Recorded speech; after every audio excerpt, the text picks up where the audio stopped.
She was the housekeeper he fired in shame. 4 years later, her twins would become the only legacy his money couldn't buy. The elevator music chimed softly as Amara adjusted her uniform, the crisp white fabric scratching against her skin. At 62, she'd taken the late-in-life housekeeping job out of necessity after her husband's medical bills drained their savings. The brass panel above the buttons gleamed Kingston Tower penthouse level. Her arthritic fingers trembled as she smoothed her silver straight braids. When the doors opened, the scent of bergamot and wealth assaulted her senses. Floor-to-ceiling windows showcased the Chicago skyline, their golden frames matching the gilded coffee table where a half-empty cognac glass sat. "You're early," a deep voice rumbled. Malcolm Kingston stood silhouetted against the sunrise, his tailored suit hugging broad shoulders that belied his 70 years. The tech mogul's salt and pepper beard couldn't hide the sharp planes of a face used to command. "My apologies, Mr. Kingston," Amara murmured, already moving toward the kitchen. "I'll start with the—" "Leave the kitchen," his command stopped her mid-step. "The study first. And don't touch the desk." She worked in silence, dusting leather-bound books that cost more than her monthly rent. Malcolm watched from the doorway, his presence like storm clouds gathering. "You're different from the others," he finally said, quieter. "Am I speaking too much, sir?" Her voice held decades of weathering life's storms. To her shock, he laughed, a rich, warm sound that transformed his face. "Call me Malcolm."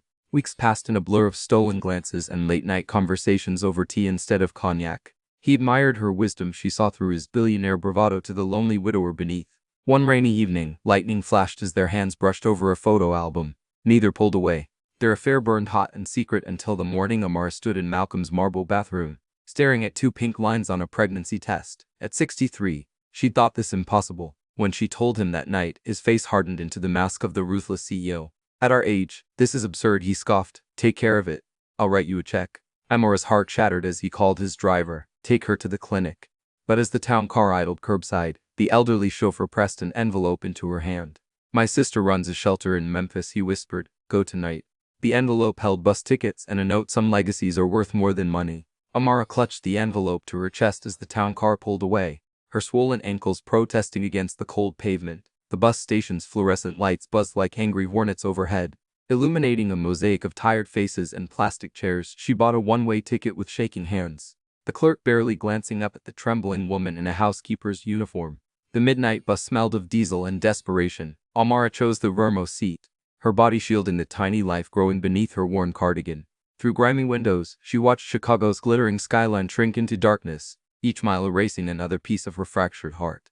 Memphis greeted her with a drizzle that seeped into bones already weary with grief. The shelter sat tucked between a boarded-up laundromat and a Baptist church, its porch light flickering like a weary guardian. Sister Marian answered the door in a faded floral robe, her silver curls hallowed by lamplight. "Child, you look like you've walked through fire," she murmured, pulling Amara inside without questions.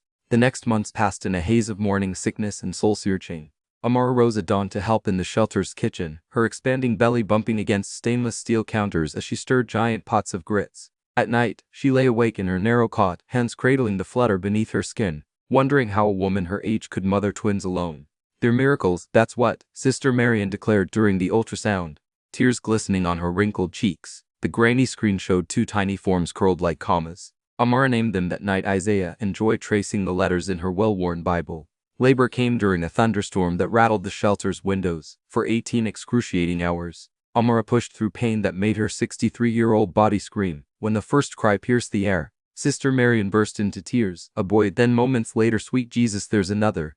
Joy arrived silent, her tiny face blue until Amara's exhausted whisper roused her first wail. As dawn painted the sky peach, Amara studied her children, Isaiah with Malcolm's strong nose, Joy with his stormy gray eyes. "You'll never know his cruelty," she promised, kissing each damp forehead. Outside, the storm had passed, leaving the world washed clean. Memphis shelters weren't built for twin toddlers, but Amara made it work. She traded housekeeping skills for a studio apartment above a soul food restaurant, the aroma of collard greens and cornbread rising through her floorboards each morning. At 65, she balanced Isaiah on one hip and Joy on the other while mopping floors at the community center, their laughter echoing through empty halls. One sweltering afternoon, as the twins napped in a laundry basket padded with towels, Sister Marian burst into the apartment waving a newspaper. "Look at this."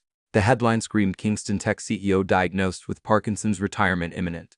Amara's hands trembled as she read Malcolm's quote: "Legacy means nothing without someone to carry it forward."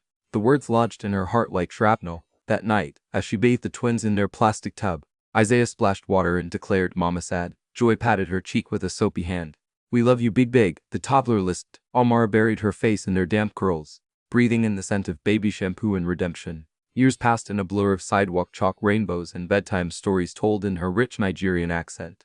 Amara's back ached from double shifts at the daycare where her twins attended free, but their drawings plastered every inch of their tiny refrigerator. When Isaiah started kindergarten, she sewed his uniform herself, her gnarled fingers guiding the needle long into the night. Then came the letter-thick ivory paper bearing the Kingston Tech logo. Malcolm's spidery handwriting slithered across the page. "I know about the children. We need to talk." Amara burned it in her cast-iron skillet, watching flames consume the words as Joy danced to gospel music in the background. But destiny, it seemed, wasn't finished with them yet. The mall's air conditioning raised goosebumps on Amara's arms as she shepherded the twins through the Saturday crowd.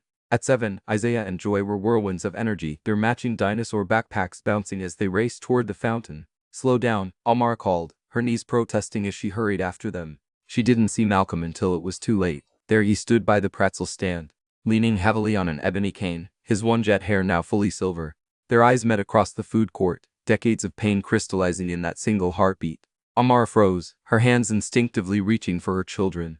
"Mr. Kingston needs help, Mama," Joy announced loudly, pointing at his trembling hands. Before Amara could react, the twins darted forward. Isaiah picked up Malcolm's dropped glove while Joy stared up at him with those familiar storm cloud eyes. "You shake like Grandpa Moses at church," she declared. Malcolm's face drained of color. "Well, what's your name?" he rasped. "Amara's daughter," the little girl answered proudly. "Joy Ada's Kingston."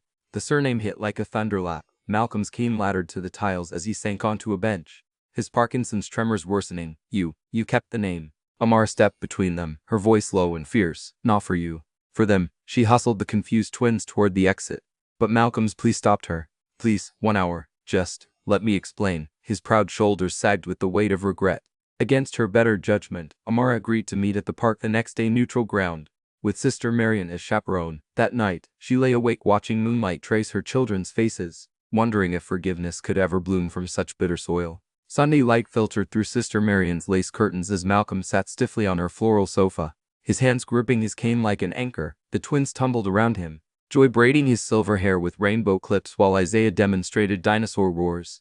"Like this, Grandpa," the boy shouted, oblivious to the tears streaming down the old man's face. Amara watched from the kitchen doorway, her heart a battlefield of anger and compassion. Over cornbread and collards, the twins' favorite, Malcolm haltingly explained his Parkinson's diagnosis.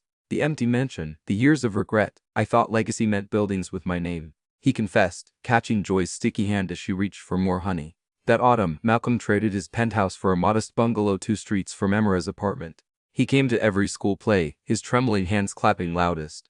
Learned to make jollof rice under Amara's exacting instruction. When Isaiah broke his arm climbing trees, Malcolm sat vigil at the hospital, reading dinosaur books with voices that made the nurses smile. One crisp evening, as they watched the twins chase fireflies in Sister Marian's garden, Malcolm turned to Amara. "I don't deserve this second chance," he murmured, "but I'll spend every day earning it." Amara studied the man who'd once shattered her heart, now humming lullabies to Joy. His suit replaced by a worn cardigan, she took his shaking hand in hers. "Love isn't about deserving," she said softly. "It's about showing up." The twins' 8th birthday found them all around a sun-dappled picnic table, Malcolm's von Perfet handwriting scrawling Grandpa on gift tags. As Isaiah blew out candles, Joy leaned against Amara's shoulder. "Best family ever," she whispered. Amara pressed a kiss to her daughter's curls, her eyes meeting Malcolm's over the frosting-smudged faces of their miracles. Some stories, she realized, weren't about endings but the beautiful mess of beginnings born from brokenness.